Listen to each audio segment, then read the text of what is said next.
Hello and welcome to the Link Up. It's nice to have you join me this Friday. As usual, we like to begin with our, self-check and check-up. How are you doing this morning? Are you feeling well? Are you feeling a little ho-hum? We like to tell you that you should do this self-check every morning, perhaps when you wake up or just before you go to bed. Think about how you're feeling, your health. Do you have a slight headache? Do you have a slight fever? Is there a cough perhaps? Are you feeling sniffly? Now is not the time for us to self-diagnose or self-medicate. Perhaps you need to give your doctor a call, go and get your checkup, make sure that those numbers are all good because, these are times when we need to be in optimum health. And today I am, going to look at managing challenges. What challenges am I talking about? Well, how's this for a challenge? Let me share this information for you. In 1980, according to the WHO, about 108 million people worldwide had diabetes. By 2014, that number had risen to 422 million. It is estimated that by 2045, that number will be 700 million. Why am I sharing this information with you? Well, World Diabetes Day is coming up on Sunday, November the 14th. The theme this year, as it will be until 2023, is access to diabetes care. If not now, when? How can we manage this challenge? Well, joining us today is President of the Diabetes Association of Barbados, Ms. Trudy Griffith. And she will be sharing along with a type 1 diabetic, Lashley. Now, apart from World Diabetes Day, on November 10th, we celebrated World Keratoconus Day. What is that, you might ask? Well, we're going to find out today. I call it an insidious eye condition, which, if not treated, can lead to permanent vision loss. What's it like living with that challenge? Well, joining us will be Ta-shasher and Adrielle, Waithe, both of them members of the Keratoconus Association of Barbados, KC Barbados, as it is affectionately known. And we're going to find out from them just what life is like with keratoconus. And then we link up with Italy and we chat with our friend Ruck and find out what is it like to live in a country which is now about 80% vaccinated, and the rules and laws for the unvaccinated can be quite challenging. So we're meeting challenges today on the Link Up, and we will be back after the break.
researching some of the information that we're going to be talking about today, I came across a site which I would advise you to go on because it gives you a history of diabetes, a history of insulin.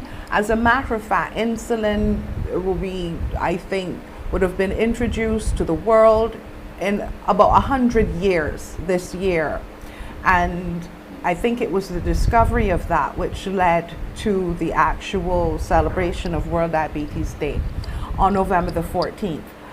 But I just wanted to share how early this was, because we look at 200 AD. I'm not even going back to 1000 BC. I'm coming forward a bit to 200 AD. And the term diabetes, meaning to pass through, is now being used for the first time by the Greek physician Aretius of Cappadocia to describe a condition of excessive urination. And then in 600 AD, the association of excessive urination and what they call sweet urine is first described in the Sanskrit literature by Indian physicists Susruta and Charuka. And for the first time, urine is described as having the taste of honey. I went past that part very quickly because I really wasn't sure how they knew. However, we move forward through the ages and we see the discovery of changes in the body, with the pancreas, the actual home of the creation of insulin, etc. And I would advise you, it's easy reading. It's not a whole set of confusing medical stuff, but take a look at it. Insulin, AT, not the sign, insulin at 100.org. Fascinating reading. Yeah. Time for me to say good morning to Trudy Griffith, who's president of the Barbados, the Diabetes Association of Barbados. I always get those mixed up sometimes. And Kevin Lashley, who's going to share his journey with us. Good morning. Good morning. Hi, good morning. Did you all ever go and look back and see the history? It makes for some fascinating reading. I'm telling you, I needed to go to sleep, but I found I couldn't because I was going through the centuries and it was really, incredible. We think today that our lifestyle is perhaps the major cause, but it seems as though this has been centuries in the making. Yes, diabetes has been around for a while, but it's now over the last 100 years that we've really been able to find appropriate treatment so that persons can live an acceptable quality of life. It's incredible to me because I thought that some of the countries that were named, would have had the non-carbohydrate, non-fatty, non-sugary kind of diets. They would have been eating a lot of grains and so on, but yet it was prevalent since then. But we have, I think, exacerbated the problem with our lifestyles. We don't walk as much as they did. They didn't have cars back in 200 AD, and so exercise is a big thing. But Trudy, let's start with you and the association first of all. Could you give us a little, for those who might be watching and not sure about the Diabetes Association, give us a little background. Okay, so the association was actually formed in April of 1975. And we know that one of our founding fathers was Mr. John Grace. But a lot of persons may not know that Mr. Hugh Mack, who also served as the president of the association, was a pharmacist. So it's actually quite interesting because I am a pharmacist. I don't have diabetes, but I am president of the association now. So it's really come full circle because it's just amazing in terms of how we've been able to bring support, education, advocacy, and screening to the people of Barbados through the work of the association. And I know that they're really very dedicated there. And just like when, you know, you go to the doctor and you might find out that you have diabetes and they give you the little machine, I think the next step is that you should join the association, because, you know, in terms of helping you to manage it. As a pharmacist, we talk about insulin a lot, but there are some people who are managing their diabetes in other ways. Right. So it is amazing because insulin really brought a revolution to the scientific community in terms of we now know what is causing diabetes. Because once you started to administer it to patients and they started responding, you now knew the physiology, you know, the workings behind the disease, and you know what you need to put right. So therefore, you could now start to develop other classes of drugs that we can use to treat diabetes. So for persons who have type 1 diabetes, such as Kevin, he absolutely needs insulin to treat his diabetes. But for other persons, persons with type 2 diabetes and other types of diabetes, they may be able to use medication which they can take orally, but there are also other forms of medication which need to be injected. So there are really multiple classes of drugs which are available to treat diabetes. But I have a saying, medications only work in persons who take them. You know, you are quite right. Yes. And you have to, I think, make a note if you're going to be on medication, you know, perhaps let your phone remind you, you know, this is the time that you take your tablet, this is the time you maybe stick your finger, I don't know. You know, so that's good now that we can use technology to help. There's no more excuse. Because I know you're a pharmacist, not a doctor, but you're in the medical field, so I think the challenge is to keep that sugar level balanced, isn't it? No peaks. Yes, that's correct. We know that your blood sugar does not remain constant throughout the entire day. You have to appreciate that you have different activity levels. You do different things during the day. Your body has different demands on you. You go through different stresses, and all of those things will affect your blood sugar. For someone who's living with type 1 diabetes, you have to closely monitor what is happening with your body and what is happening in your external environment. For someone who has type 2 diabetes, you know, you can monitor your blood sugars and you can predict to some degree what will happen. But so therefore, you really need to monitor your blood sugar. But I want to make a point before I really focus on the medications and the clinical management, is that diabetes, the diagnosis of diabetes does have a psychological impact on you. So regardless of whether you're advised to monitor your blood sugars, regardless of whether you're advised to take medication, if you have not yet accepted, you know, something has gone wrong with my body and I need to do something different, you're actually setting yourself up for where we don't want you to go, which is the complications. So you really do need some counseling. You need to talk to someone, and we can provide that for you here at the association.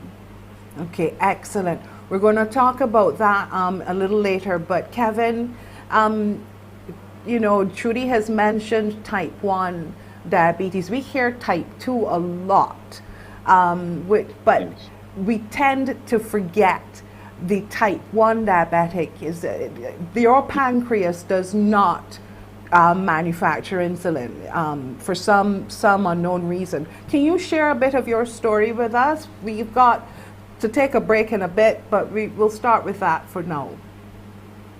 Okay, thank you for having me. Peter, I think you hit it straight on the head. Basically, like back in the probably 25 or so years ago, it used to be predominantly called juvenile diabetes. And with at that point in time, I didn't find when I first became diabetic, there was not as much information out there as there is currently now. I laughed when I heard you speaking about that historically that they started to find that people with diabetes had urine smell like honey, right? I laugh because I laugh because the actually the way that my parents found out that I was diabetic was because I was about 6 years old, and all of a sudden I started wetting the bed again, and my mother was like, you know, this This isn't something's up right. with it, right? And she rolled, and both she and my father, they went on their gut instinct. They carried me to Dr. St. John at that point in time. And then all of a sudden, overnight, my world changed, turned upside down, I right? can't imagine at 6, you know, highly active, eating whatever you want, you know, the good and the bad. And then now here's a completely different lifestyle that you have to live. What did Dr. St. John at the time advise your parents that would help you? Remember, at 6 years old, there are a couple of things that you have as priority: play. I didn't use a lot of candy, but there were some things that I would use. So picture that the doctor is there saying, okay, well, you know, you have to make sure that you exercise, you take your medication, and you can't eat this candy. You're like, oh my Lord, the world's going to end, right? You felt that way, but in essence, what she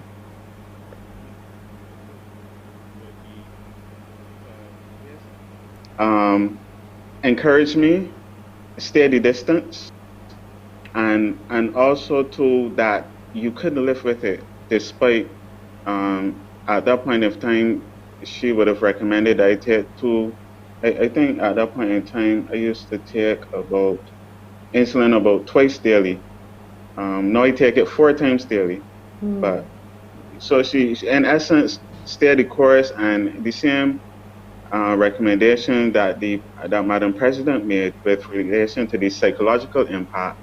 I think that most importantly, Dr. St. John would have tried to encourage us that this was surmountable as long as we played from the playbook that she was suggesting to us. Yeah, I like that, surmountable, because many people think that, you know, it's a death sentence, but it's all about the Yeah. management of it and the proper management of it. And it's not to say that you don't eat candy, it's just that you don't eat it as often as other people. You might have a little, you know, on special occasions, I'm sure.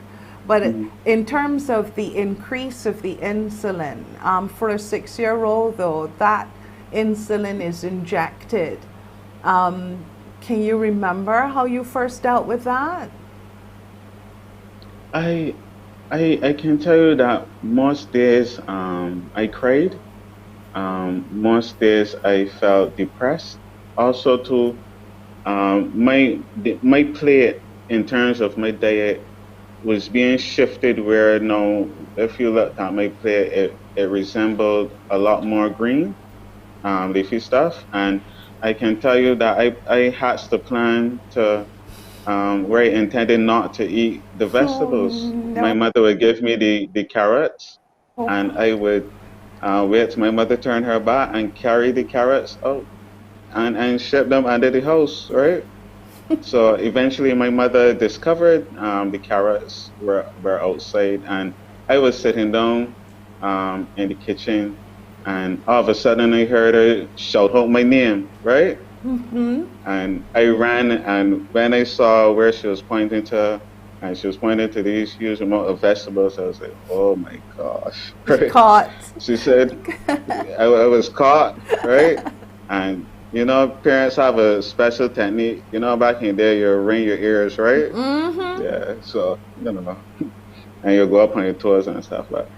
Yeah. So my mother basically found out a lot of my plans with relation to not eating the vegetables, but I over time I've accepted it, right? Right. And that's something that I preach. And Madam President, one of the things that she's been trying to do, especially to is to create a culture where new diabetics can speak to older diabetics, Right, not good. necessarily old in age, but for mentorship. Because I remember last year a youngster, he said, he wanted to die, and I Oh. was like, he had just discovered it, and I was like, nope, that word cannot exist in your vocabulary. Cannot exist in your vocabulary. All right, let's talk about that when we come back from the break. Mm.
World Diabetes Day provides an opportunity to raise awareness of diabetes as a global public health issue and what needs to be done collectively and individually for better prevention, diagnosis, and management of the condition.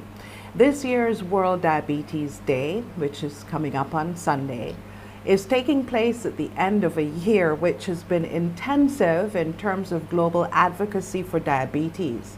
WHO and partners have used this opportunity of the 100th anniversary of the discovery of insulin to highlight the huge gap between people who need access to insulin to control their diabetes, as well as essential technologies such as blood glucose meters and test strips, and those who actually have access. We're very lucky here in Barbados, in terms of our health system, our healthcare system, because you have access to the meters, the glucose meters, and also the medication. And we're chatting with the president of the Diabetes Association of Barbados, Trudy Griffith, and Kevin Lashley is a type 1 diabetic, and he shared some interesting information. And Trudy, I think it is critical that those who are new to the disease actually have access to information from those who have gone before, or who are still, going through the disease. And I wonder, how successful has this program been with the association? Okay, so when we only focused on diabetes, we had an educational program called the Diabetes Conversation Map program, where that was an 8-week program, both in terms of your peer sessions, so you talk to persons who similarly were living with diabetes, and then you got practical demonstrations of how to engage in physical activity and how to cook and how to shop at the supermarket. So now that we have incorporated hypertension into our mandate as well, we're now shifting focus off of diabetes alone, and now we're offering the chronic disease self-management program, because both diabetes and hypertension are major chronic diseases that are affecting Barbados. And we want to make sure that we provide educational opportunities, support opportunities, and advocacy opportunities for persons living with diabetes and or hypertension. So you can contact us at the association because we're currently running a chronic disease program now, but we will be running more programs in 2022. So if you want to get on to that class, which is going to be conducted virtually, you can contact us so that we can put your name down for next year. Can we link up on that, Trudy, here on our program and with your association? Sure. I think it would be good that we don't just meet once a year or twice, because there's a World Hypertension Day as well. But you know, that we assist with this. I think that COVID has really and truthfully like put this spotlight on comorbidities, and I guess we need to try and knock it on its knees, those comorbidities, and diet, I know, is a very, very important one, and we have access to so many of the foods that are good for regulating sugar, blood sugar, like our yams and cassava and breadfruit and so on, which we don't access a lot of. We go a lot more for the pre-prepared food. So when it comes to Kevin and the type 1 diabetics, why was it juvenile, called juvenile? Was it because that it was only younger people who had type 1? Right. So in terms of type 1 diabetes, there is a strong genetic component. So therefore your body is literally pre-programmed, and it's an autoimmune disorder. So your body produces cells that actually attack the pancreas, and specifically the cells that make insulin. So you have no control over it. I know for those of us as adults, and we encounter situations where you feel out of control. You could imagine how that is for a child, and then to have to face that for the rest of your life. It is so distressing for me. Imagine the families that are going through this. Yes. You know, this is where the association steps up to the plate and assists those families. So yes, it tends to happen in persons who are younger. So we have a wide spectrum. So we've actually known of a child who was diagnosed before the age of 1. And we've actually had persons diagnosed even after they entered university. So there's a wide spectrum. So we can't predict when it will happen, but we know what to do. And that's the important thing. Have you changed your message now with COVID-19? How are you assisting your members with the information that you have of the pandemic and how they should maneuver during these really, really tricky times? So one of the things, I'm glad you actually brought at that point, because one of the things that we've come to recognize is that nothing about our messaging has changed. Absolutely nothing. In fact, it becomes even more critical to get the point over that this is the time to take control. This is the time to be in charge of your blood sugar and your blood pressure, because control of your chronic disease is key in terms of how you have your outcomes if you do contract COVID-19. Once your blood sugar and your blood pressure are controlled, your risk of complications, and those complications related to diabetes and hypertension, are very much similar to those persons who do not have chronic diseases. So therefore, really and truly, our messaging remains the same. Take care of yourself, take your medication, monitor your blood sugar. Portion control is key. You really need to make sure that you're eating well, you're eating healthy, and you're eating in the right portion sizes. Okay, there's silence on the TV right now because my mouth is curled. The portion size thing, and West Indian people, have you ever seen them at a buffet? You know, all right. Yes. So you immediately know where I'm going with this. you know, I know when you exactly where you're learn going. and you hear that your cheese has to be the size of a dice and that your meat's supposed to be able to be the size of a fist, lucky for you if you have a big fist, you know, it's the size of your fist. You know, so these things, I mean, you know, I can understand the difficulty sometimes you might have in getting that message across. Oh dear, I mentioned People might earlier feel this that they're week being about a starved. banana. I mentioned earlier this week in another form about a portion size of banana, and that caused utter chaos. I don't know why I shifted to the banana because I usually make reference to mango, and that a serving of mango is One slice. of the man, one slice of the mango, and that doesn't go down well in Barbados. What Not where was the you're serving of sitting down. what was the serving of the One banana? third, Sorry. one A third of the one banana. third. One third. So Um, if you eat one banana, you're actually eating three out of the five recommended servings of fruits and vegetables per day. yeah. For me, it was the orange juice. That, you know, that glass of orange juice that you will have sometimes is like Yes.3 servings. That 8 ounce Yes. thingy that you have is just like, that doesn't quench anybody's thirst. So don't waste your time, drink water. Yeah, Drink but water. okay. So Kevin, as a 6 year old, then going into a teenager, because you're going to be going out with your peers now, you're going to be out having fun. They're going to be frequenting fast food restaurants and so on. And you can stay in a house shut up, although we've been experiencing that Yes. recently. But what did you do? How did you survive that? I'm going to check on that with you when we come back. Okay. Okay.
Talking about managing challenges today on the Link Up, and one of the challenges that many face, 1 in 10 people worldwide, I think 1 in 5 here on the island, managing the challenge of diabetes, living with diabetes and the reality of it. And among our guests today, we have the president of the Diabetes Association of Barbados, Trudy Griffith, and also type 1 diabetic Kevin. And just before the break, I asked him how did he rather meet the challenge of being a teenager and having to navigate those waters. And then I will add to that, Kevin, now as an older, individual who's still a young man, how are you meeting that challenge?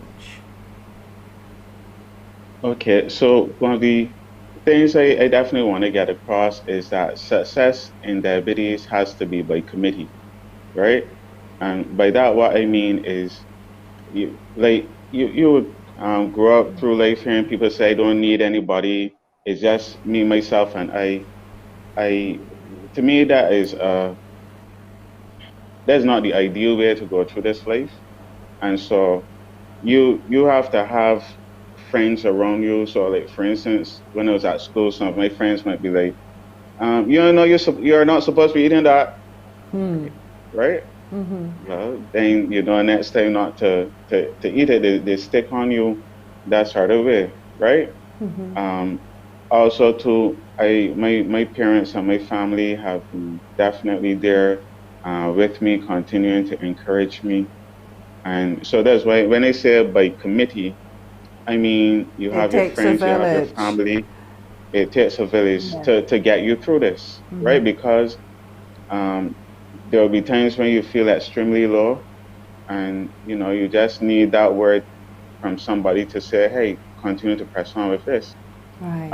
I remember late in my teens when I think it was in my first year at university, um, like I would have had a situation where all of a sudden I started to feel my blood sugar going low, and I had just gotten in a ZR van to head to UE, and I was like, you know, my blood sugar was going low, and so I jumped out in front of the post office. I remember there was a lady selling juice. I had drank whatever sweet drink I had on me already, and I said to her, "Give me something sweet." And she was like, "You gotta tell me what flavor do you want?" I said to her, "Give me something sweet." She said, Anything. Young boy, you gotta give me something." I said, "Just give me anything." I flung the money at her. I said, "Just give me something sweet." And the next thing you know, I woke up, and when I opened my eyes, I was, oh my goodness, right? Um, I like this whole group of people were around me, and um, and then I ran my tongue across my teeth, and I was like, what's going on here? And you know, when I chat, I had cracked my teeth, and I was like, oh gosh, right? So Wow. then, at that point in time, my girlfriend at the time, she was next to me, and I said to her, you know, sorry about. Um, Apparently, when I fell, I hit. There used to be some bench out there. I don't know if it's still out there. I hit the bench and cracked my teeth or whatever. And so when I got up, I said to her, you know, sorry for cheating on you. And she was like, what are you talking about?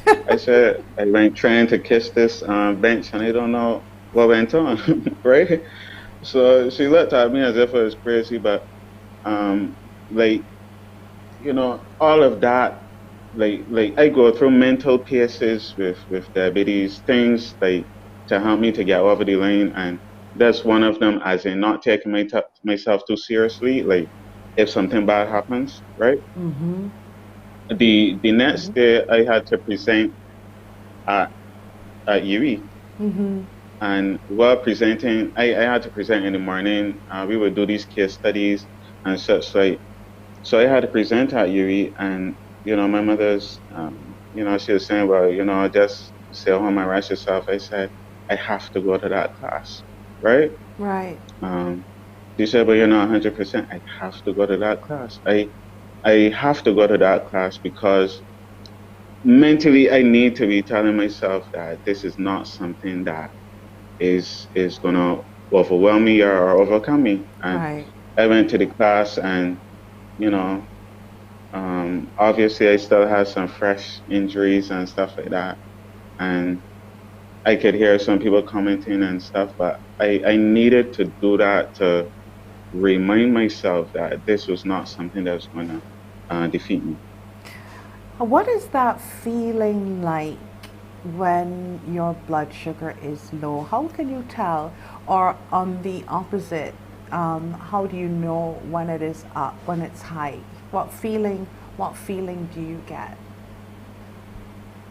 Okay, so I am not really a quarrelsome person or what have you, right? I can probably be a bit agitated. Um, I probably like the family close around you might say, well, you know, your breath is probably smelling a bit sweet or what have you. You can feel like this dryness in your eyes. You can, the same going to the bathroom frequently, your body is trying to get rid of this excess sugar, so you're like, and depending on the level of those symptoms, like after you've been writing with this illness a while, like, yes, I can check myself, but you would know whether it is, you will have an idea as to how high it is, right? Depending on the symptoms that you are feeling. Meanwhile, if the blood sugar is going low, that's another story. So you can start to break out in sweats, and even though outside isn't hot, you can find that you're becoming a bit disoriented, right? But even in becoming a bit disoriented, you know what it is that you need. So like yes, you're disoriented, but you know, okay, I need something sweet and something like that to get me back to feeling how I'm supposed to feel, right? Right. But and sorry, go ahead. Something.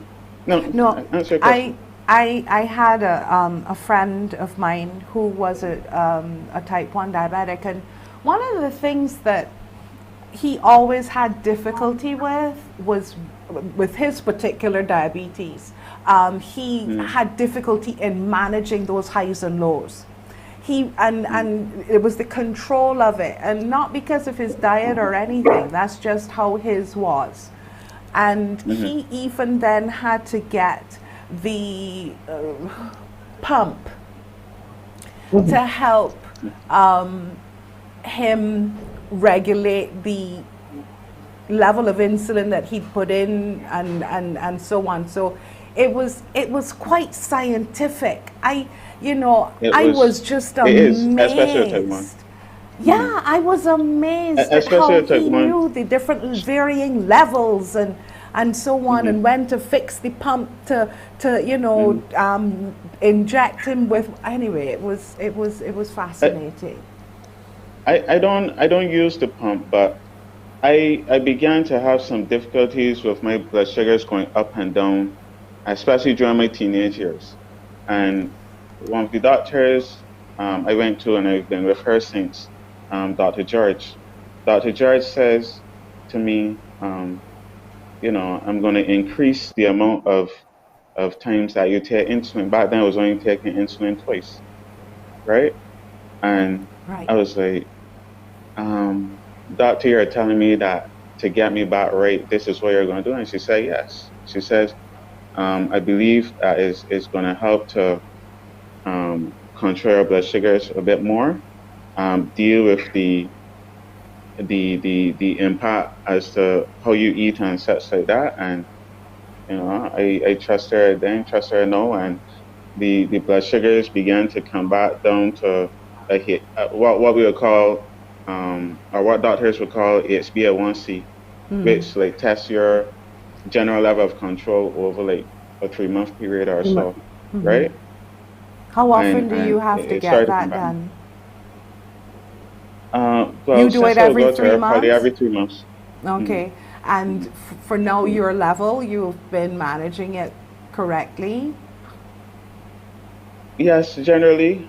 Sometimes you would have some bumps or what have you, and like, since your doctor is basically like part of your team, you say, okay, well, what do we have to do to get this back? And every time I go for those tests and I hear, well, your kidneys is good, this part is good, and everything, I am quite happy, and I don't take anything for granted. Good. That's sort of it. Right. Thank you so much, Kevin, for sharing. I know that's very, very personal, and sometimes I can be nosy, but it's for a reason. It's no issue. Good. Trudy, one of the things that I wanted to ask, because someone had mentioned that along with, we again like to self-diagnose and self-medicate, and apart from the medication that they've been taking prescribed by their physician, they also, is not the Peta, that's for the hypertension. I think it is cinnamon, they drink cinnamon, and then there's also turmeric. And so where are you? And I know as a pharmacist what I'm going to hear, but where are you on the complementary medicine? Okay, I do not delve deeply into complementary medicine, so therefore I cannot speak to something that I don't know about. I am trained mostly in conventional medicine, and therefore I combine my training in medicine along with the pathophysiology or the disease process underlying diabetes. We have to appreciate that we do not know what causes most of the forms of diabetes that we know about, and diabetes is progressive. So while you can achieve control of your blood sugar with complementary medicines, or you can achieve control of diabetes with conventional medicines, you have to appreciate that we're not attacking the underlying cause of the diabetes. And therefore, regardless of which side you lean to, or if you're trying to combine both of them, I will advise you to monitor your blood sugar using the methodology that Kevin has referred to a short while ago. And we also monitor your HbA1c to see how you do over the preceding 3 months. And therefore, that should guide you into how you continue your journey with diabetes. Very well said. My concern is that we still don't have any literature in the sense of, we know that some things seem to positively affect certain conditions, but we don't know the amounts. You don't know how many pawpaw leaves. You don't know how many soursop leaves. Nobody has done any kind of major work on that. I think that there is a lady at the BCC who has been looking into that. She's a chemist, but we still don't know. So when you take those things in conjunction with your conventional medication, then you might be creating some other problems for yourself. So I always like to say, talk to your physician and tell them, be honest, what you're doing, because that's the only way that they can really and truthfully work with you. And finally, is there anything that you would like us to take from this discussion today? And I'm thinking that I'm going to do another chat with you all around Christmas, just so that we can remind everyone at around that Christmas. time. Yeah. Around Christmas, they're not going to like me very much, but to talk about this, it's a time of excessive salt and excessive sugars, and perhaps we need the reminder also about those portion sizes. But is there any advice, anything you'd like us to take away from today, that you'd like to share with the viewers? You can do that. So we have talked about so much, and there's so much more that we can talk about as well. But I'm just going to leave you with one word: we. And Kevin said it so well. You cannot do this alone. No. You need the support of those persons around you, whether they be family, friends, co-workers, whoever. Persons in the community, your next door neighbor, your boss at work, whoever. You cannot do it alone.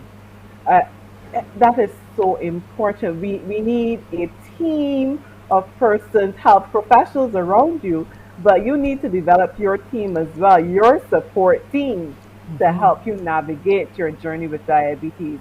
And therefore, where the association can provide that support for you, we are willing and we are able.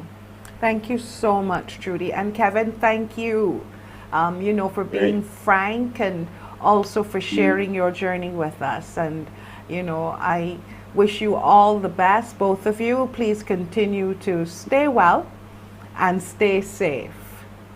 Thank you. Exactly. And again, like I said, that's by committee.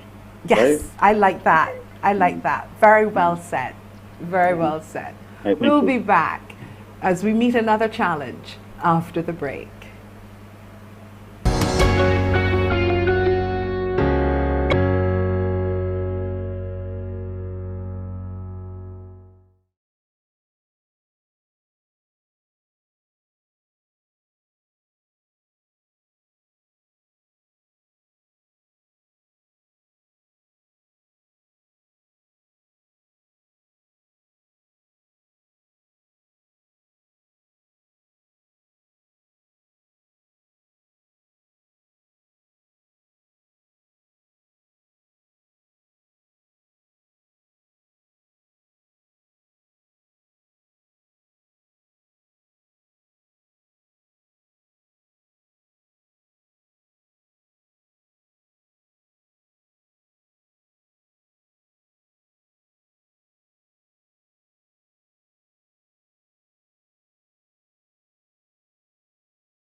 On Wednesday, that was November 10th, yes, we celebrated Keratoconus Awareness Day. And some of you may be saying, you know, keratoconus, what is that? Well, basically it's an eye disease that affects the structure of the cornea, resulting in loss of vision. The cornea, you know, gets shaped like a cone. And it is said that it appears in approximately 1 in 2,000 individuals, typically beginning in puberty and then progressing into, you know, your 20s, 30s and upwards. And I call it an insidious disease, keratoconus, because, you know, you don't realize it until sometimes it might be too late. Then you need transplantation and so on. But you need to halt the degeneration, and it is progressive. So you need procedures like cross-linking, and we will find out about that as we find out from these two ladies how they managed the challenge of keratoconus. As we welcome Ta-shasher Mears. Tas, welcome. Good And morning. Hi, Adrielle Waithe. Adrielle, welcome. Hi, thank you. Now, Tas is I think, a well-known face here on TV8, especially with Morning Barbados, but I don't think people are aware of the challenges that she faces with her, you know, keratoconus. But Adrielle, if you don't mind, Tas, I'll start with Adrielle. Adrielle, can you share your journey with us? Talk to us about keratoconus and what life has been like for you. Well, I got diagnosed with it when I was 14. So I was in secondary school and I realized all the time I couldn't see the board. I'm a person who liked to be at the back of the class. So I had to be gradually coming closer and closer. It got to a point where my teachers realized I couldn't see.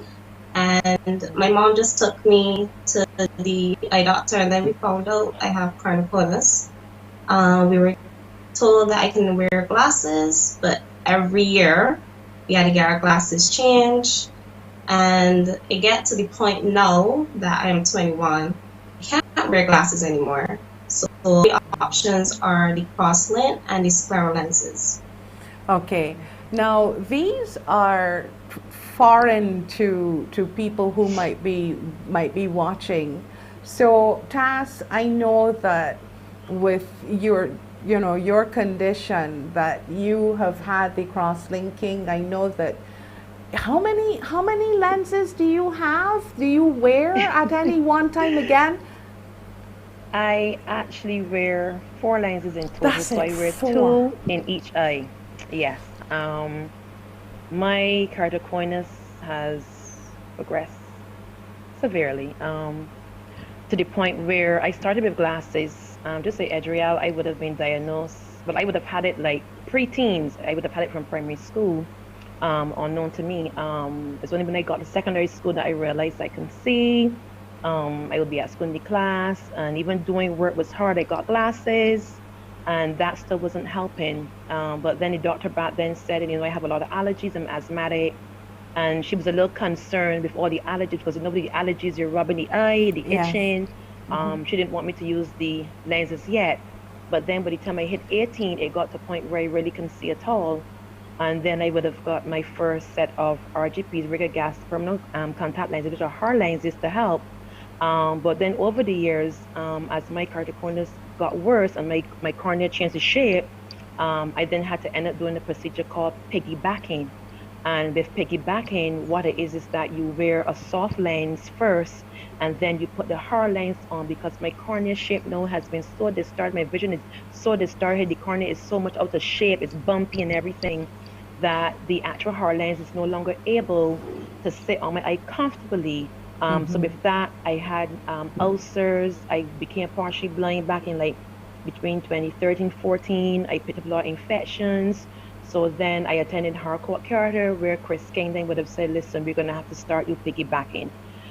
So I started wearing monthlies, but then realized because of my allergies, the monthlies wasn't working. I needed to change them every day. So I change my soft lenses every day, but then the hard lenses, I change them then as often as needed. So the first thing I do, I put the soft lenses on first, and then I would then put the hard lenses on. And this is something that I have to do every single day. This is incredible, you know, just listening to you. And I'm listening to, you know, a grown up telling me this, but hearing you say that this happened in your teens. And so this was, unlike Adrielle, a lifestyle change for you both, you know. Yeah. So how did you adapt? Adrielle, I will talk to you first. Just now, Kevin, as we were discussing his type 1 diabetes, spoke about taking a community. But for you, what changes did you have to make in what you did, how you played, how you partied, how you know, socialized, how you lived? Honestly, with my progressing keratoconus, been able to do as much as I wanted to. With school, I couldn't join programs. I had to stop doing certain things. I couldn't be able to drive due to the fact I can't see the road. Had to stop going out because it gets to a point where I can't see faces unless I'm really close to you. So my, how you put it, adventure life, I had to stop and I mostly kept to myself. Right now I'm doing nursing and I adapt a lot with it.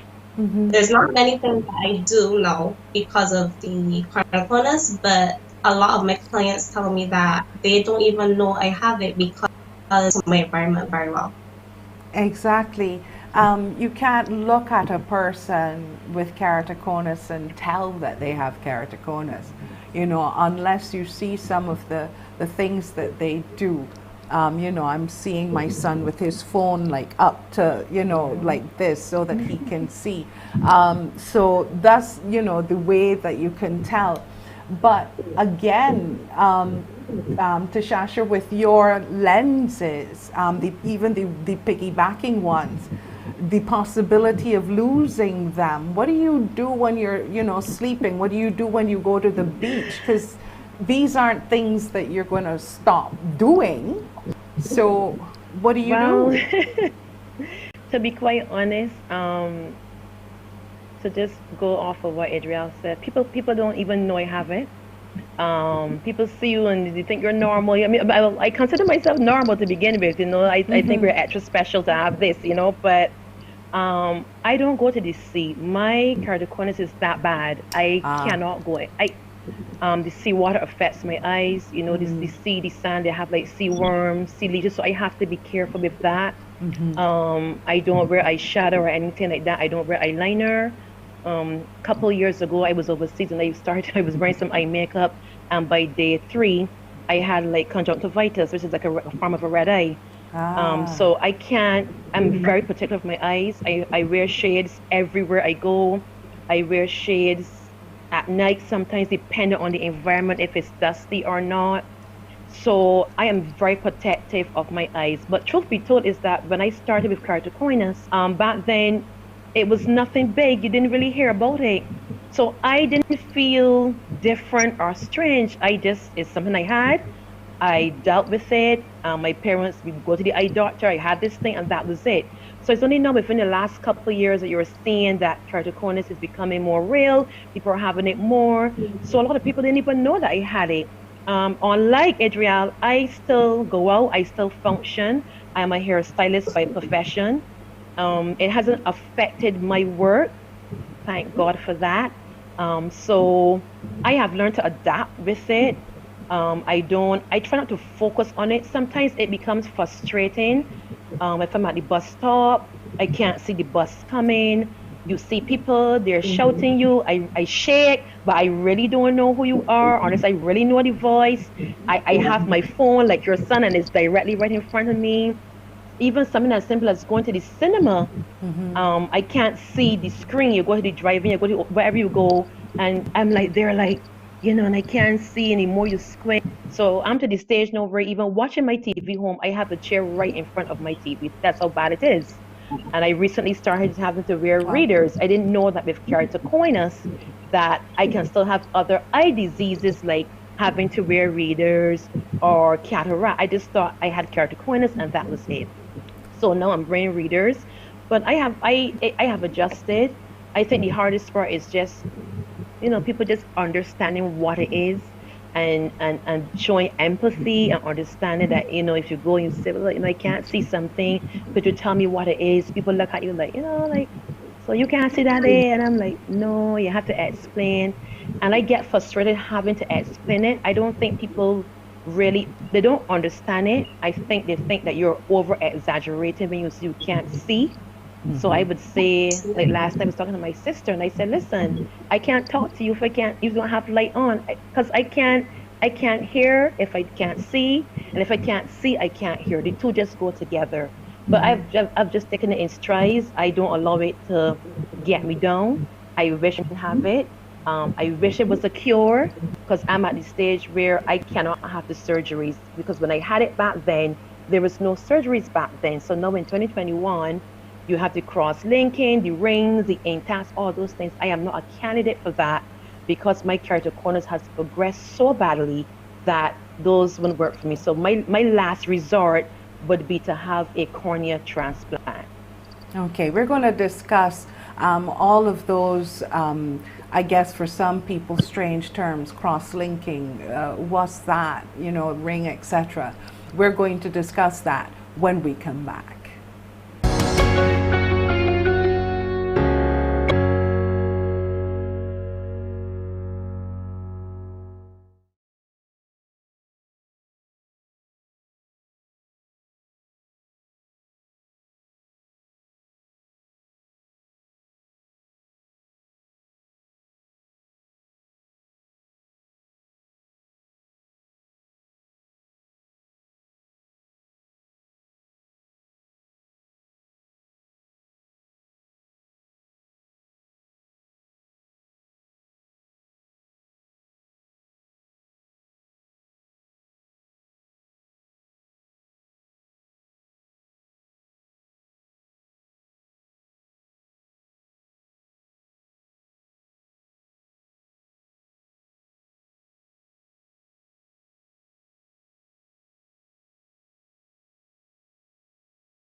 We're talking about meeting and managing challenges today on the Link Up.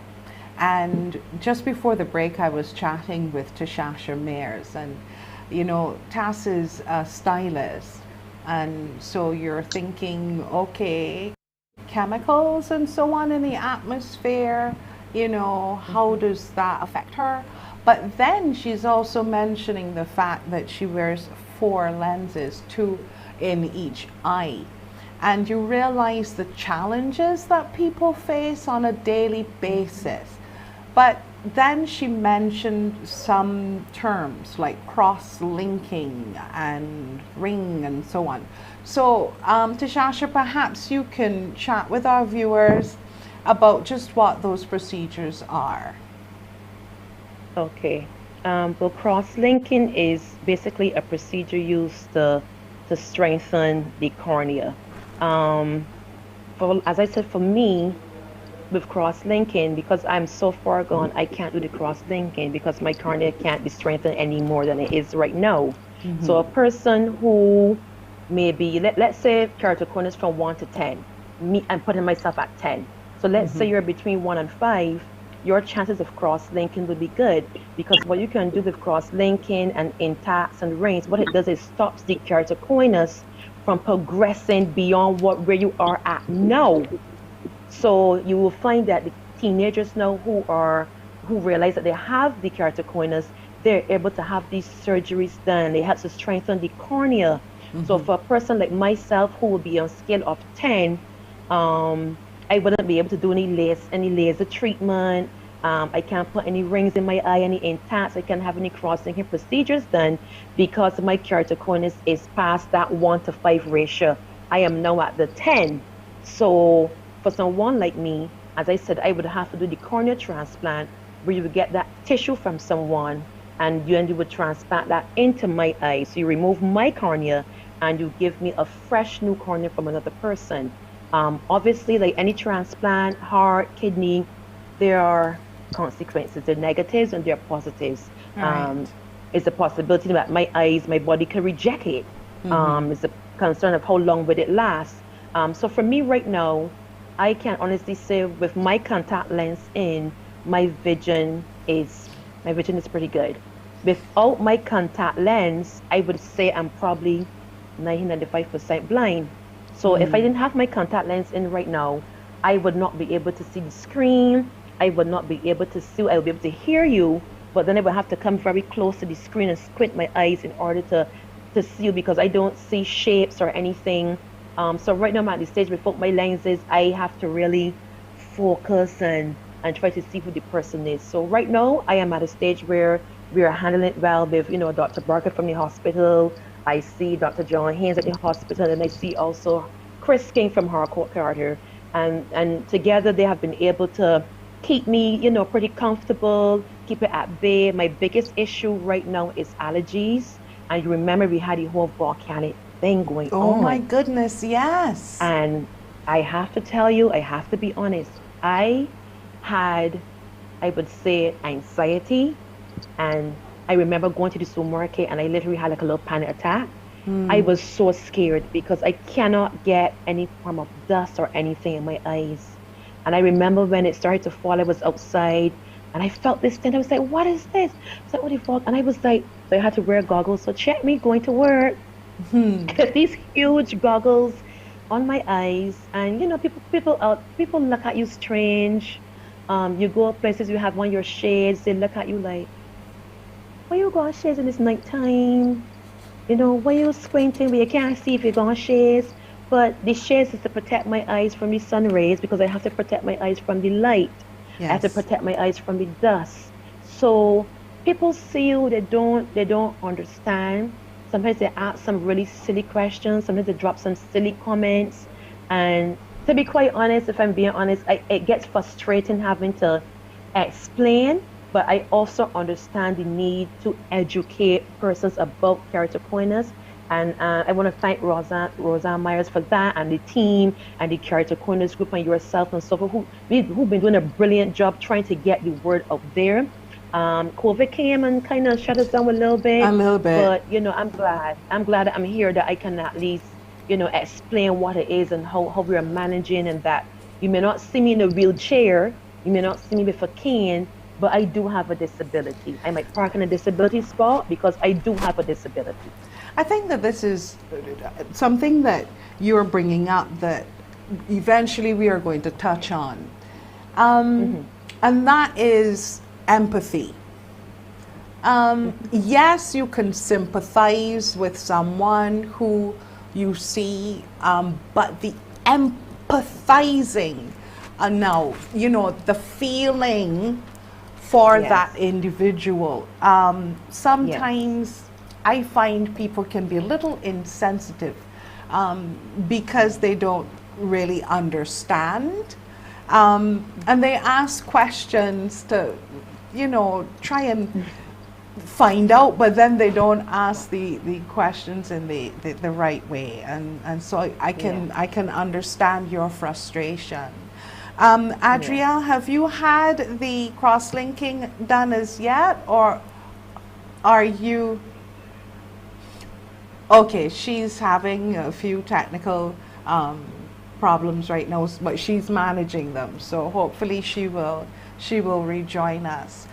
But we were talking about the empathy, but one of the things that I think what we need to also discuss is I remember someone describing it as, the spider's eyes, when you see with like the different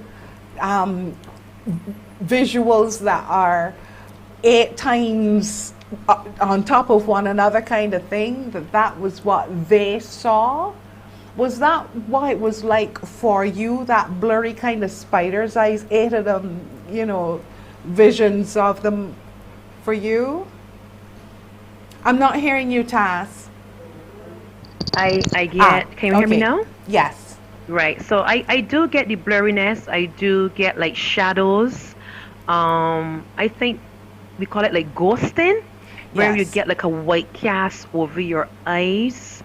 So without my lens, that is exactly what it is. It's like I see people, sometimes people say they see doubles. I think I see like 8 or 10 things at a time. Like I'll be looking at let's say a car, and it would be like 4 or 5 of the same car, but it Exactly. magnifies to like 2 or 3 or 4 cars. So that is the severity of keratoconus. The fact that, you know, you have to deal with this whole vision loss thing, and at the end of the day, well, they say you can't go blind. I am not speaking that on my life whatsoever. I'm a believer, and I firmly believe in healing, and I believe in being positive, surrounding myself with people who understand. And I am going to get up every day and continue to just, I'm thankful because I look around and there are a lot of people who are in worse situations. Sometimes I do feel like this is the worst, and then I might hear somebody and they'll have something else, and I'm like, you know what? But I can see, I can hear, I can walk. So it is tough. The empathy part is what we need to really work on. I remember I mentioned to you, I went into a restaurant, you know, they have the boards on with the menu, and even that I cannot see. And I said to the person, no, could you read it for me? She's like, ma'am, the menu is there. I said, but you know, I have a problem with my eyes, and it's just the facial expression, because you don't look like you can't see. You know, you don't have anybody holding your hand. So these are things I would like to see an improvement on, where I can go into a restaurant and you have your menu displayed and you have it big enough that I can see. You go into a restaurant at night, evening dinner, the lights are dim, they bring the menu to you. I'm sure we've all experienced that, and you can't read the menu. So I gotta take my phone, turn on the flashlight, look at the menu, and people looking at me like, you know. So there's a lot of educating to do. And I really hope that by hearing both of our stories, that people would just, you know, show empathy and don't think that if you're parking in a handicapped spot that, wait, you're walking very well, yeah, but you don't know what's happening. You don't know why we're in a disability spot. Exactly. Adrielle, welcome back. I was asking, have you had the cross-linking done, or are you awaiting cross-linking? I'm Scleral this week. Sorry, I didn't quite catch the first part. Sorry, my phone was messing up. Right, so I'm still on the list for the cross-link, but I'm getting my Scleral. Okay. I think that it may be my earpiece, but you're breaking up a little. You're saying that you're getting it next week? All right, it's gone again. I'm telling you, sometimes Murphy's Law with this technology is amazing. But I think with cross-linking to tasks, there's a laser involved. And it certainly either halts the degeneration or it slows it down. But after that, then there are scleral lenses. Now, Adrielle mentioned that. Can you tell me what those scleral lenses are? How do they differ to the other lenses that Tass was mentioning, Adrielle? Okay, so scleral is basically glass. It actually is against cornea and put it into to make it how it's supposed to be, as a round and not the one.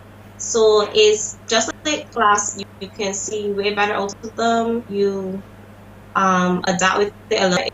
It's very comfortable to wear. I am not sure about this Ta-shasher, but the Scleral Lenses, to me, they're more.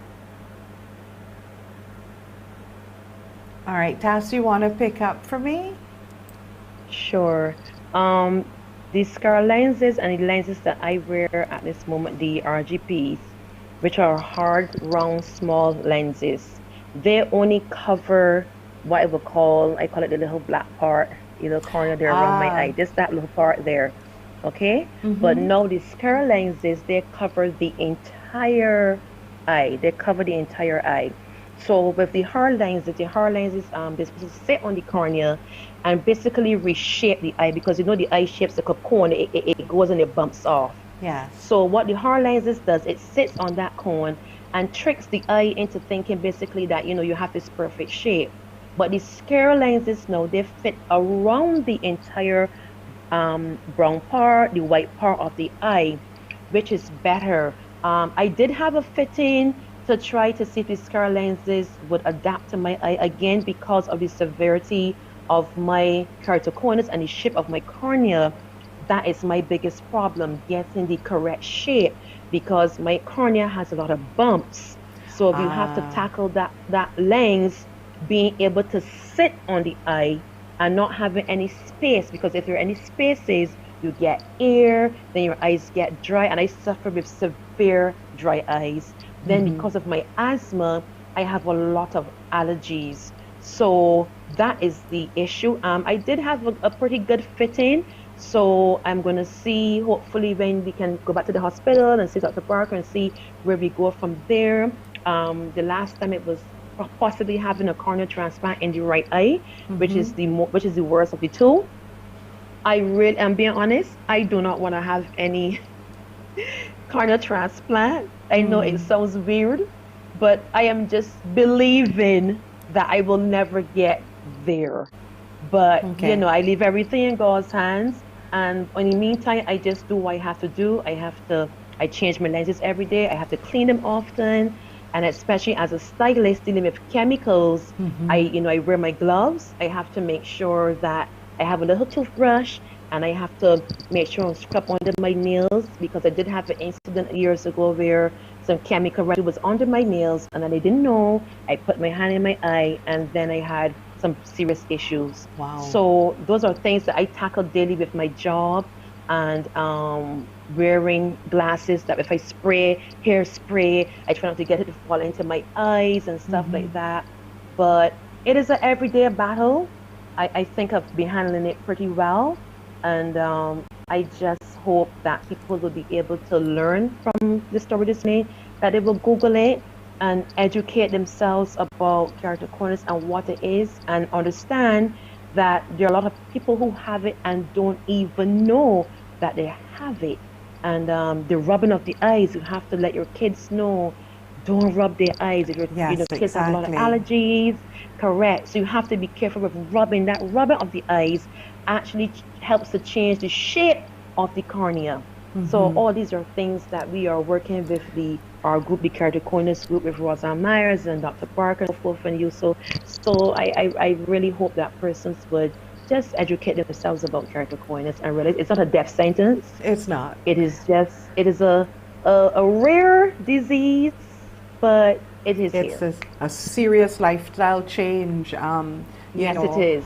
And it's a challenge. We saw two Facebook viewers messaging. I think one was Angela Blackett and the other one was Marilyn. And both of them, Angela saying, most interesting, I've never heard of this condition. I wish these ladies all the best. And the other viewer was, I think it was a Marilyn, guys. Yes, Marilyn Cook. She's saying, wow, your story is like mine. Only thing I use the word disabled, never the H word. It bothers my spirit. I'm a beautiful woman, she says. Thank you very much, Marilyn. Understood. Adrielle, we'll try again. And I didn't quite catch if you said that you had the cross-linking or you were about to have it. Right. I'm waiting on the list for the cross-link. You were going to get it. Okay. Yeah. Understood. When we come back, because you better believe that it's an expensive exercise. I mean, if you're listening to how often, TAS has to change those lenses and so on, cross-linking as well, this is where, you know, help is going to be needed. That community that everyone was talking about, and we really have to thank some of our sponsors who have actually, you know, made it possible for machines to be at the Queen Elizabeth Hospital. Don't mind that during the pandemic, a little inaccessible right now. But, you know, the team there certainly works very hard in helping to halt this particular disease. But much more equipment is needed. There much more technology that is still untapped, that we still have to get access to. We'll talk about the community and when it comes to funds and so on when we come back.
We're talking about keratoconus, and just a heads up, if you want to learn more about it, you know, yes, you can Google it, but we also have a member of the association who is on the cover of the Better Health magazine for this month, Alleyne. And, you know, it's, yes, it's rare, but for some reason we're noticing an upswing of it, you know, recently, and not really sure the actual cause of keratoconus, the reason for it, why it happens and so on. That's still being researched. But, you know, right now the importance is task stressed is awareness and making people aware of the condition, and also the assistance that is going to be needed when called upon. And it is a disease that affects the young as well as the mature. So it's something to look out for. And regular eye tests and checks and so on are very, very important, because I know of some people that's how they realized, because of the change in their eyesight, which was brought to their attention by their optometrist. So that is critical in self-care.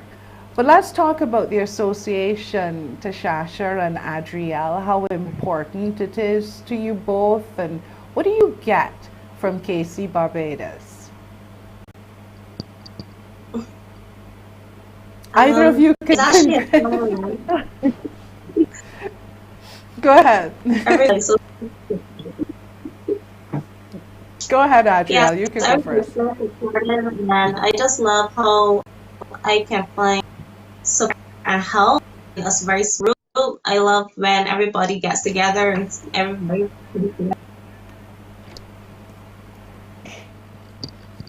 Okay, Murphy has cut. Taz, would you like to pick up? Sure. Thanks. We've lost Adrielle again. I guess one of the biggest things for me that stand out is the fact that knowing you are not alone. Knowing that there's so many other persons up there who have the same eye disease, and maybe all have our different challenges. We are maybe at different stages in it, but we are a community, we are a family. We can be honest and transparent about what we are going through. There's no shame in it whatsoever. I know some persons, and understandably so, would not want to speak about it because you don't want anyone to think, well, hey, you can't see, whatever the case may be. And there's nothing wrong with that, but at least in our group, and I'm very thankful that Roseanne and the other members, they came together and started this group because we needed help. We need that community, we need that understanding, we need that empathy, and we're there for everyone. And I like when someone new joins and everybody Yes. says, welcome so and so, welcome to the group. Yes. And then that person may share.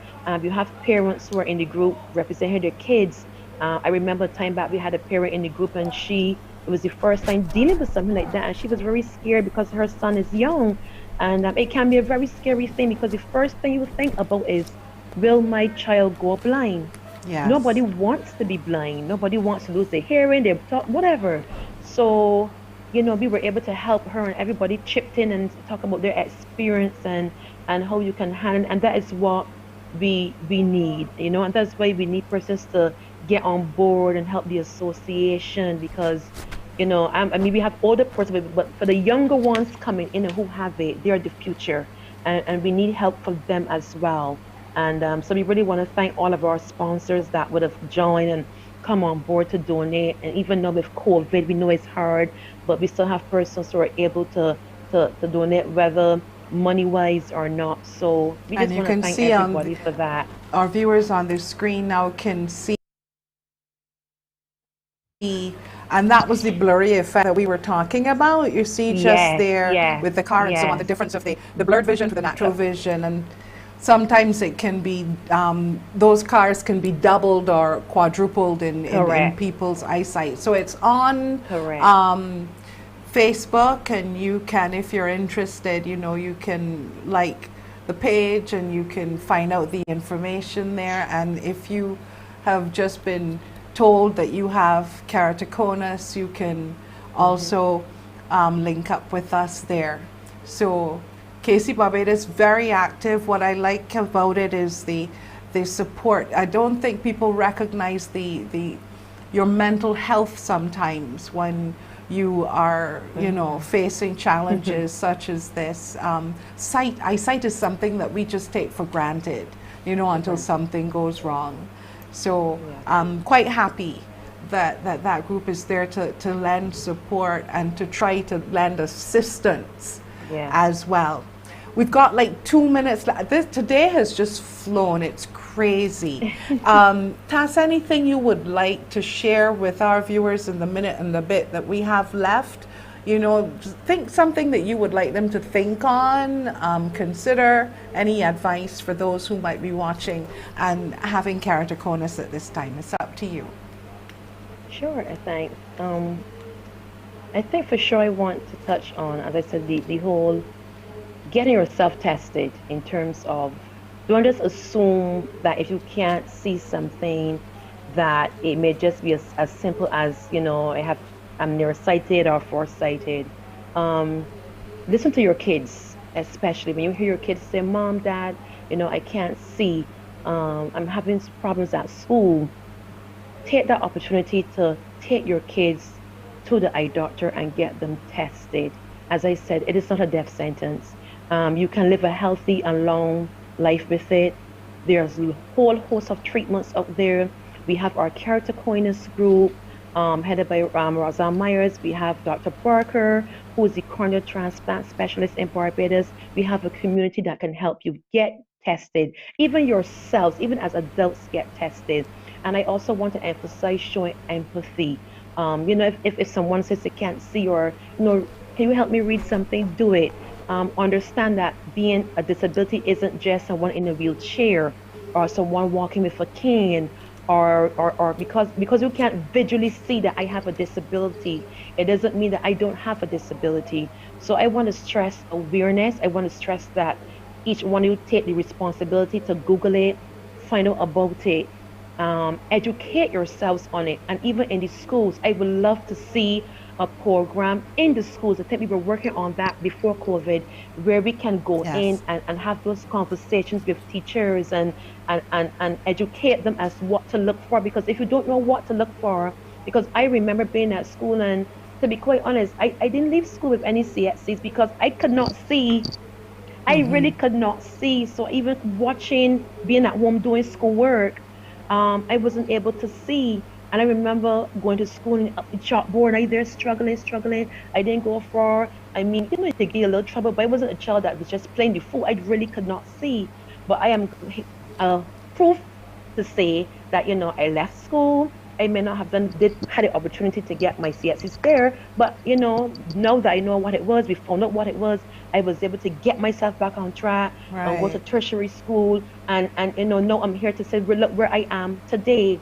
You know, I'm a stylist, I'm a mentor, I'm an educator. So it didn't stop me. You know, my parents, they were there, my siblings, and so I just want to tell people, educate yourself, Right. show empathy, and just Good show love advice. on the whole. Yeah, Good advice. Thank you so much, Ta-shasher, you are most and welcome. send my regards to your family. I'm sorry that I will. Adrielle had so much Yes, challenges with the technology this morning. mhm, Adrielle, thank she's you. back. Yes, No we have got problem. to take a flight now to Italy, so I'm going to say thank you so much to you both. And please continue to stay safe and stay well, and wishing you good luck in your cross-linking to come, Adrielle. All the Yes, best. thank you so Thanks. much. Okay, bye-bye. Bye, Adrielle. Bye bye. What is it like living in a country which is managing COVID with mandates and so on, with the focus being on vaccination? We're going to find out as we chat with one of our good friends in Italy, Lisa Ruck, after the break.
We remember, well, I remember the days in 2020 when we watched in horror on the news, you know, daily, nightly, about the numbers, the panic, the chaos that was Italy, the older generation, you know, coming down with the coronavirus, and literally the terror that some of them felt, you know, would I be seeing my family again? In Italy, as I learned, you know, being a country about family, being together, the whole isolation and the social distancing was anathema to them.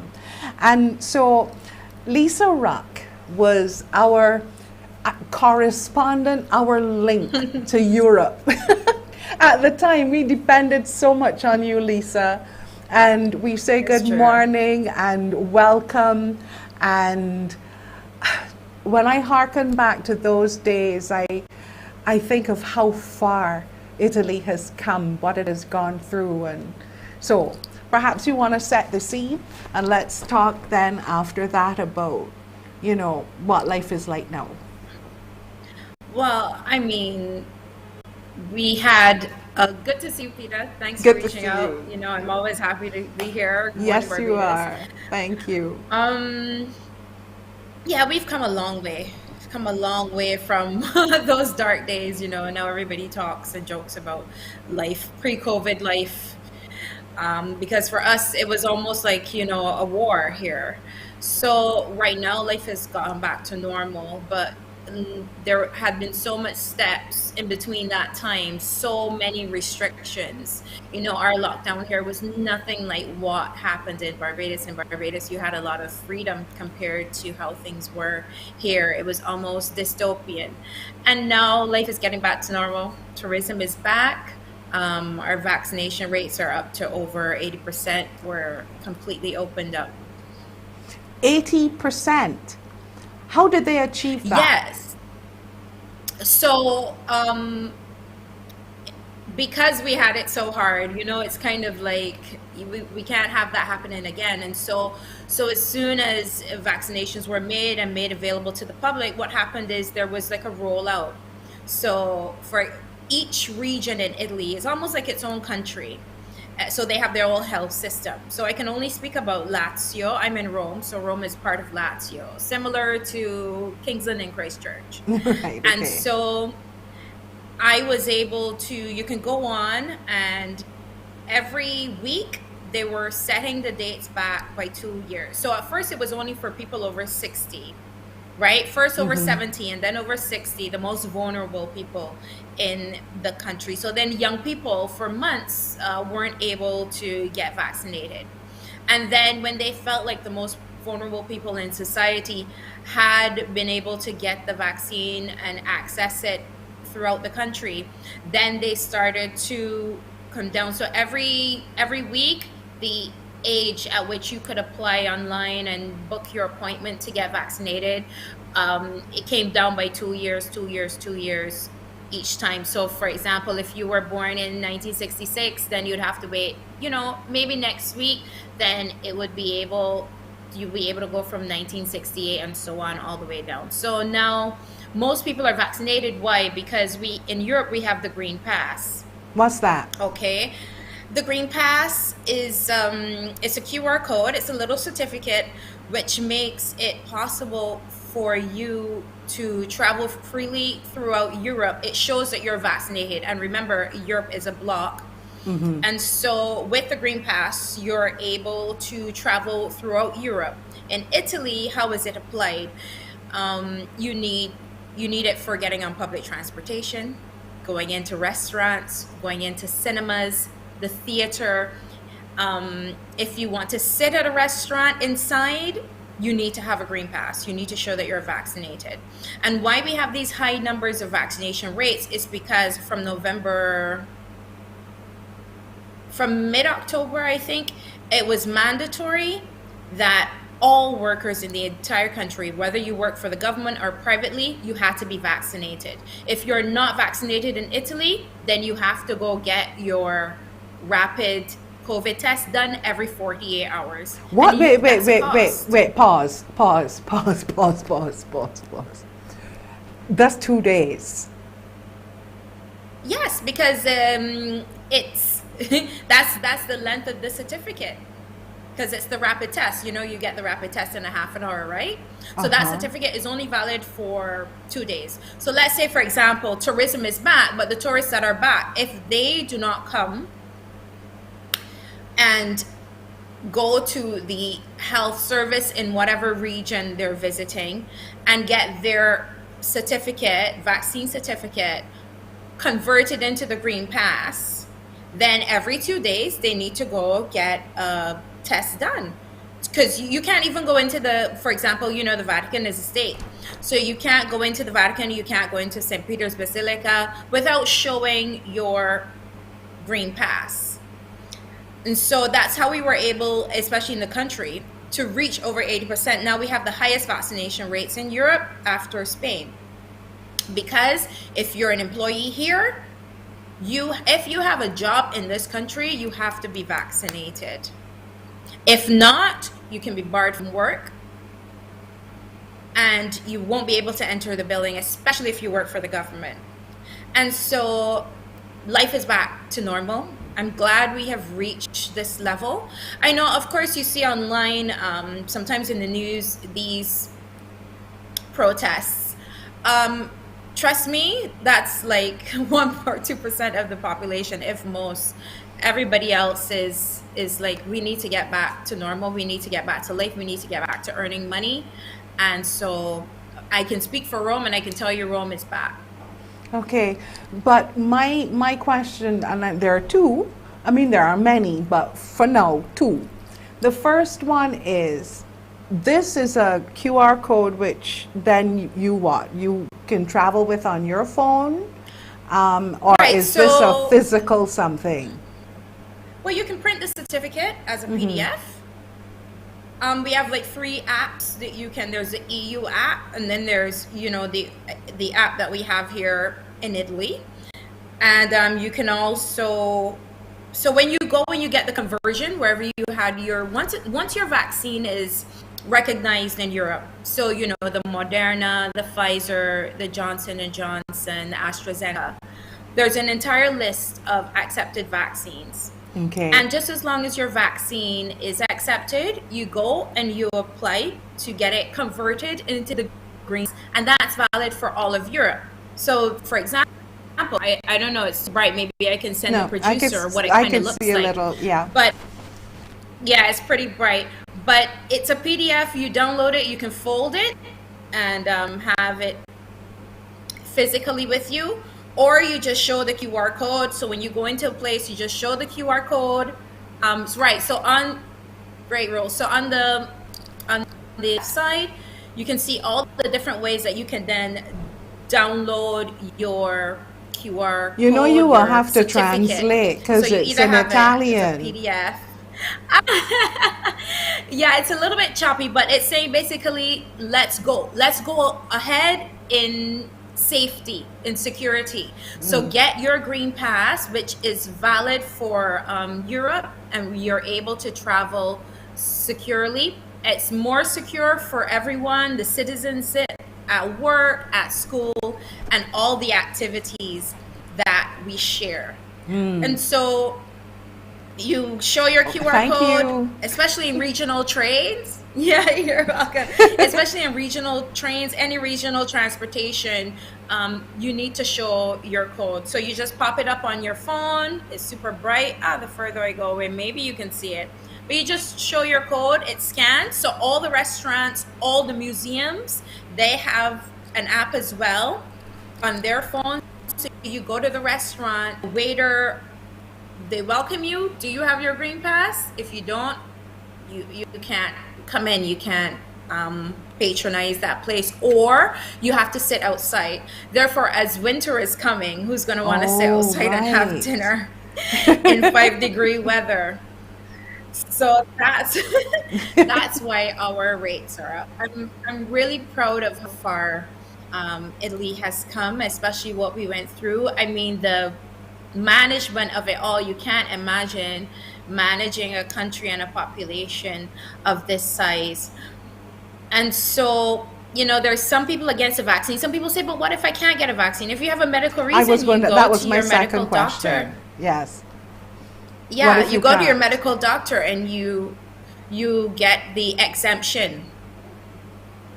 So then you have to walk around with the exemption, just like you will walk around with your green pass, I would assume. Exactly. So it would be a QR code as well, but when they scan it, they will be able to see that, okay, this person is exempted from taking the vaccination. Right. What are the numbers like? Have you seen a change? I know you say life is back to normal, and this is a new one. Yes, but winter is coming. Winter is coming. Sounds like the Game of Thrones, exactly. huh? Yeah. So we're expecting the 4th wave. Since last week, numbers have been going up. Yeah, so, the 4th COVID wave, experts are saying, it can be reduced if we keep to what we're doing. So, for example, any indoor space you go to, you must wear a mask. Okay, so that hasn't stopped across the board. No, never. No. If you're outside walking on the street, sure, but just as long as you're inside, like you can't get into a bus, a train, a plane, anything. Like I flew over to Greece the other day, and you need to wear your mask for the entire duration of the flight within the airport. And it's like that in Greece too. You can't be on public transportation without your mask on. And I remember, unfortunately, while I was there, I heard that Greece had banned Barbados from traveling there because of our numbers. Yes, a lot of people came up on the KLM flight and they didn't get let in. Wow. Other European countries will follow suit. Our numbers are too high in Barbados. No, we're getting banned, especially in Europe. That's something that we have to think about, we are trying to get the message out there, but there are people, and some people with some really valid reasons why they cannot. But I think that we have to start now looking at how do we live with this and, make it work for us, because life has to continue. It cannot stop. We've got to find ways and means of everyone getting on board. And that was why I asked you what I did. How did they manage that? How did they achieve You getting had to make 80%? it mandatory. You had to make it mandatory. It's the only, because you're protecting a population. It's, of course people talk about personal choice and personal rights, but then you're holding the entire country to ransom. In terms of moving forward. So for us, the main objective was reducing the loss of life. I will never forget that Sunday being at home. I think it was the most sober day when we heard that over 900 people had died in a day. In a day. We felt that. We felt that. I would never wish that for Barbados. Politically, it's such a line that you have to dance on, but I hope that we find a solution that is right for us and right for our population, so people can get back to work, so people can get back to earning money, so people can get back to sitting and having a nice dinner, so we people can get can back enter to Greece, enjoying our culture. So people can enter Europe. Those little things. Yeah, the thing is, those little things. I remember those days, and that's one of the things that I fear, those kind of numbers. But when I see you, I ask you same question I asked you almost, I guess, 15, 16 months ago. What are you doing for your mental health? I know right now you look fantastic, so obviously you're getting out, you're getting the sunshine, but back in those days, that was your concern and your cry, that you needed to be outside. Girl, you know how I was.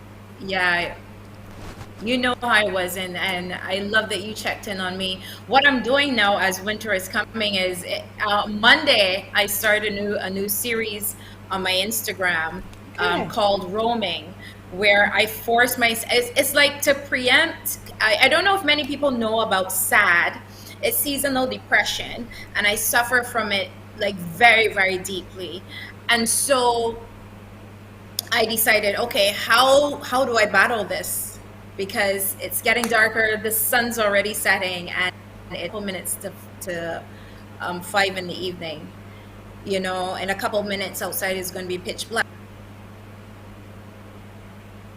Okay, Murphy, can you give me a few more minutes, please, Murphy? You and your law at the moment, you're encroaching on interesting information. And just let me fill that in for you. People call it overseas, in countries which have winter, the winter blues. And that is that it's gray, it's dark, you don't see the sun, that sort of thing. And it's something that is real. When it comes to the older generation, they certainly feel it, especially if they've been confined inside. It's cold, you're not able to actually go out and touch base because of blizzards and that sort of thing. And now I think it's something like 4:30 in the afternoon for Italy. So it's, if she says by 5 o'clock it's going to be dark, then you can understand, and gray, rainy days. But I'm hoping that we get Lisa back up. But right now, just let me talk about today and managing challenges. We took a look at managing the challenge of diabetes with the president of the Diabetes Association, and also with Kevin, who was a type 1 diabetic. And I think it is important to actually experience what you're talking about through the eyes of someone who is experiencing it. And that's why we also chatted with the others with the challenge of keratoconus, because you were experiencing the challenges through the eyes of someone who's experiencing. And hence, that's why we're chatting with Lisa, because facing those challenges through the eyes of someone who is experiencing life there. This is firsthand, not secondhand. This is experiencing it through their eyes. You were talking about the challenge of winter and SAD, SAD. And my question is, now that you also know that, winter is going to bring with it the challenge of COVID again, is there anything the government there is doing to kind of nip it in the bud before it, have they stepped up any protocols? What are they doing? You mean in terms of people being out and about, or maybe? And the next surge or whatever. Because Italy, one of the things you taught me was how close they are in terms of family. Yeah, but remember, everything's back to normal. Restrictions are not a thing of the past. Now is right. The restrictions are you need to be vaccinated. Wow. Okay. It's about going out. I remember winter, we're talking about a Caribbean girl living in Europe, not the other way around. So I think people going out and about now, you can go to the restaurants, you can go to the museums, just as long as you're vaccinated, though. Okay. Right. No, I was just looking at, you mentioned, Mm-hmm. You mentioned the idea of the fourth surge, perhaps, or fourth wave or whatever, because of the weather. So I was just wondering if they were thinking of preempting that by, perhaps limiting movement and whatever. Well, okay, so there's an article that came out just this morning, and it was questioning whether the government might go back to implementing restrictions again, stronger restrictions. But I think overall the bigger consensus is no, because of the economic fallout all around. I remember the government, well, this can always change, but they had said that we can't afford a lockdown ever again. The country just can't afford it. You can't afford it. The restrictions, of course, as we know, just in Barbados, it affects every facet of life. And so are they likely to bring back COVID restrictions this Christmas? With hospitalization rates have been rising since the last week in Italy. So, and that's of course because the cold season, the colder months are rolling in. But it will be the second holiday season in the pandemic, and it's definitely going to look a lot different from the first, because we have over 80% of the population vaccinated. The zoning that we had, like the orange zone, the red zone, yellow zone, they severely restricted and limited travel, events, and socializing last year, and people weren't able to spend Christmas with their family. However, I believe, like, despite the rising curve that we're having now in Italy, it's highly unlikely that they'd implement such tight restrictions again, because it's a very, very different picture this time. Right, you've got the vaccines and the It's- 80%. Yes, and exactly, and Yeah. the infection and the hospitalization rates, they're markedly Different. lower by comparison to last Christmas and last winter. Okay, thank you, Lisa. So Thank you so much. Time is against us, but I'm so grateful It that you always joined was. us. I know, but I hope that you get an opportunity to travel and that we see you this Christmas. But you continue to stay safe. Continue to stay I will, safe and stay well. You too. Thank you. You All too. the best. Say dear. hi to the team. I will. You too. All right. And thank you so much for joining us today on the Link Up as we, managed some challenges. And I certainly hope that you learned a lot. I know that I certainly did. And whoa, 80% in terms of Italy's vaccination rate. And I can understand, because it's something that we're going to have to live with, something that we're going to have to personally manage and manage publicly as well. So let's all do the right thing, keep following those protocols, keep physically distancing and washing those hands and wearing those masks, because those things work. And, if you can, get vaccinated. But I understand some people's concerns, and so therefore, take a look at what's happening around Europe perhaps and take an example from them. I'm looking forward to having you join me again next week, Friday, on the Link Up, as we link up from 10 until noon right here on CBC TV 8. Stay safe and please stay well.